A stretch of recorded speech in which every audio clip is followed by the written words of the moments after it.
Bonjour Louise. Bonjour Michel. Et bienvenue dans ce nouvel épisode du mois de février, le mois du carnaval.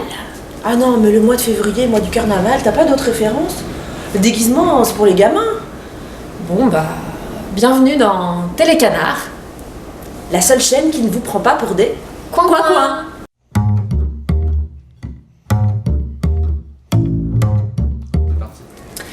Bon, alors si le mois de février c'est pas le mois du carnaval, ce sera le mois des maths. Ah non mais c'est nul les maths. Mais non, c'est super bien les maths. Ça te fait voyager vers l'infini. Et au-delà? Bon, regarde.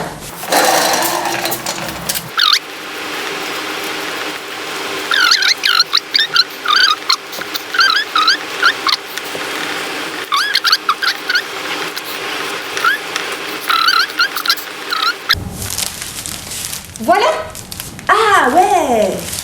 Tout ça pour dire que Roland Lehoucq vient nous rendre visite le vendredi 24 février à 19h.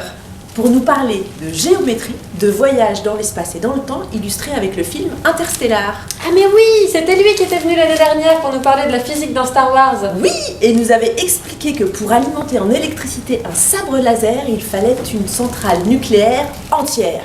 C'est donc un scientifique hyper sérieux. Il y en a une qui est assez amusante, je trouve, c'est d'essayer de chiffrer la puissance d'un sabre laser. Dire observer, je pose ça des fois à mes étudiants. Vous avez fait ça? Oui, j'ai fait ça. En gros, voyez cette séquence de Star Wars, ou regardez tous les DVD de Star Wars, et vous avez 1 heure pour répondre à la question, quelle est la puissance d'un sabre laser? Une sorte d'examen un peu curieux. Alors attendez, vous l'avez fait, comment avez-vous fait? Alors en regardant une scène où on voit par exemple un Jedi qui est Qui-Gon Jinn en train de faire fondre un morceau d'une énorme porte métallique en plongeant son sabre laser dedans. Et par un raisonnement de physique et quelques hypothèses, on peut déduire qu'à ce moment-là, son sabre laser dégage à peu près 1 gigawatt, ça veut dire l'équivalent de la puissance de une centrale nucléaire. D'accord. Donc ça, c'est pas possible. Aucune chance de reproduire ça. Disons que il y a la force évidemment. Qu'on devrait d'ailleurs appeler la puissance du coup. Pendant les vacances, Marina, que vous connaissez peut-être comme écrivain public à la bibliothèque, proposera des ateliers d'écriture créative aux enfants de 8 à 12 ans. L'occasion de jouer avec les mots. D'inventer des histoires. Et peut-être de devenir la future J.K. Rowling. Ce sera les samedis 11 et 18 février de 10h à midi. Pensez à vous inscrire auprès des bibliothécaires.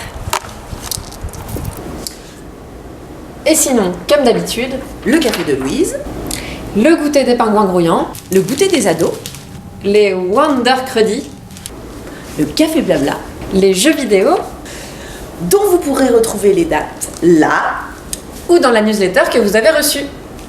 Oh là là, ils ont encore cassé le continuum espace-temps.